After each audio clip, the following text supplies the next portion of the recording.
Market లో invest చేసి మీ డబ్బులు డబుల్ చేసుకోవాలనుకుంటున్నారా? విజయవాడలో జరిగే సుందరరామిరెడ్డి గారి లైవ్ సెమినార్ కి అటెండ్ అవ్వండి. నమస్తే, welcome back to our channel. నేను మీ సంజయ్. ఈ రోజు మనతో పాటు ఉన్నారు లా ఆఫ్ అట్రాక్షన్ మరియు విజువలైజేషన్ కోచ్ శ్రీకాంత్ గారు. సార్తో మాట్లాడి విజువలైజేషన్ గురించి కొన్ని విషయాలు తెలుసుకుందాం. నమస్తే సార్. నమస్తే సంజయ్ గారు.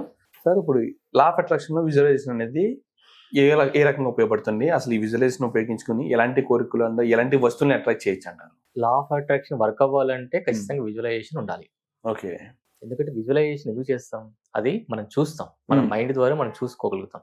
ఇది ఉంది, ఇది నా దగ్గర ఉంది అని మనం ఫీల్ అవుతాం. కానీ ఈ విజువలైజేషన్ అందరికీ వర్కౌట్ అవుతుందా అంటే అందరికీ వర్కౌట్ అవ్వదు. అందరికీ వర్కౌట్ అవ్వదు. సో ఒకసారి మీరు రైట్ హ్యాండ్ ఇటు పెట్టుకోండి. చూడండి, ఒకసారి క్లోజ్ చేయండి, కళ్ళు క్లోజ్ చేయండి.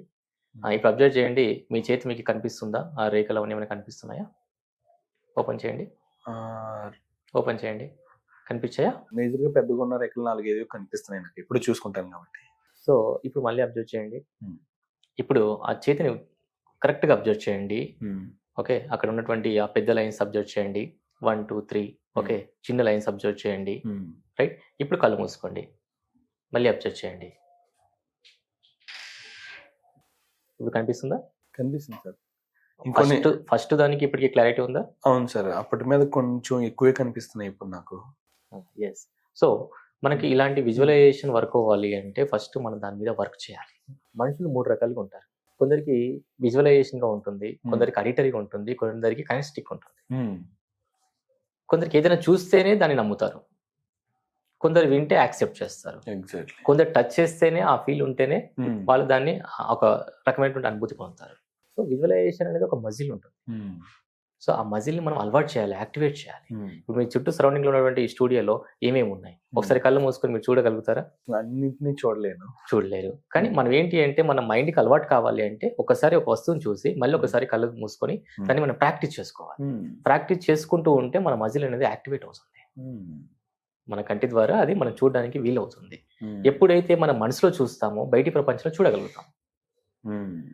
మీరు ఇప్పుడు ఏదైతే అనుకుంటారో మనసులో నాకు ఈ కార్ కావాలి, ఇల్లు కావాలి, సో అండ్ సో ఫ్రెండ్ని కలవాలి, ఇవన్నీ ఎలా అయితే అనుకుంటారో మీరు మనసులో మాట్లాడుకుని అనుకుంటారో అది మనకి బయట కనపడే అవకాశం ఉంటుంది. ఇప్పుడు మీరు అన్నట్టుగానే ఇప్పుడు ఎలాంటి కోరికలు నెరవేర్చుకోవచ్చు అంటారు? ఇప్పుడు నార్మల్ గా ఈ గదిని లేకపోతే ఒక కార్ని చూడడం అనేది మనం చూసి చెయ్యొచ్చు అని, అంతేకాకుండా కొంతమంది పెద్ద పెద్ద కోరికలు అనేవి ఉంటుంటాయి. ఎలాంటి కోరికలు కోరుకోవచ్చు అంటారు విజువలైజేషన్? ఓకే, ఫస్ట్ జనరల్ గా మనము డబ్బులు ఉన్నాయి, అందరి దగ్గర 1,00,000 కోట్ల డబ్బులు పెట్టుకున్నారు, హెల్త్ బాగోలేదు, ఏం ఉపయోగం? రిలేషన్షిప్ ఎవరితో కూడా మంచిగా లేదు, ఏం ఉపయోగం? కెరీర్ బాగోలేదు, ఏం ఉపయోగం? కాబట్టి మనకు ఈ లా ఆఫ్ అట్రాక్షన్ కానీ విజువలైజేషన్లో మనం ఏం చేస్తామంటే 4 ఏరియాస్ మీద వర్క్ చేస్తాం. ఒకటి హెల్త్, రిలేషన్, కెరీర్, మనీ.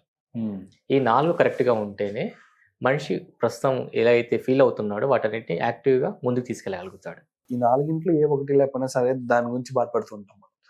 ఈ విజువలైజేషన్ ఉపయోగించుకుని ఎలాంటి కోరికలను నెరవేర్చుకోవచ్చు అంటున్నారు. అండ్ మీరు చెప్పిన మేజర్ 4 పాయింట్స్ ని కోరుకోవచ్చు అంటారు.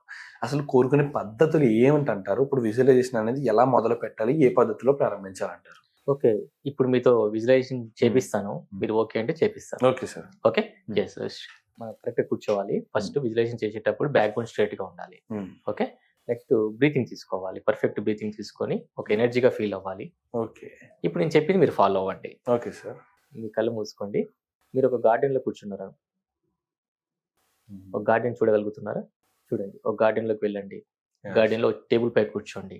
టేబుల్ పై కూర్చున్న దగ్గర మీ దగ్గరికి మీ స్కూల్ మేట్, మీ క్లోజ్ ఫ్రెండ్ వచ్చారు. ఇద్దరు కలిసి అక్కడ మాట్లాడుకుంటున్నారు, చిట్ చాట్ చేస్తున్నారు. మీ ఫ్రెండ్ అబ్జర్వ్ చేయండి. తర్వాత అదే ప్లేస్ లోకి మీ గ్రాండ్ ఫాదర్ వాళ్ళ గ్రాండ్ ఫాదర్ వచ్చారు. చూడండి, ఎక్కడ కనబడట్లే కదా? Yes, open your eyes. So మన మైండ్ ఎలాంటిదంటే మన సెల్ ఫోన్లో ఎప్పుడైతే మన ఫోటో తీసుకుంటామో ఆ ఫోన్లో ఉంటుంది, కళ్ళు కూడా క్యాప్చర్ చేస్తాయి. అది మాత్రమే మన మైండ్లో సేవ్ అయి ఉంటుంది. అన్నీ చూడలేము.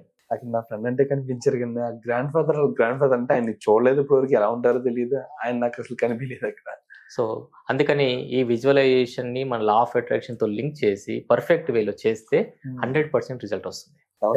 Thank you very much.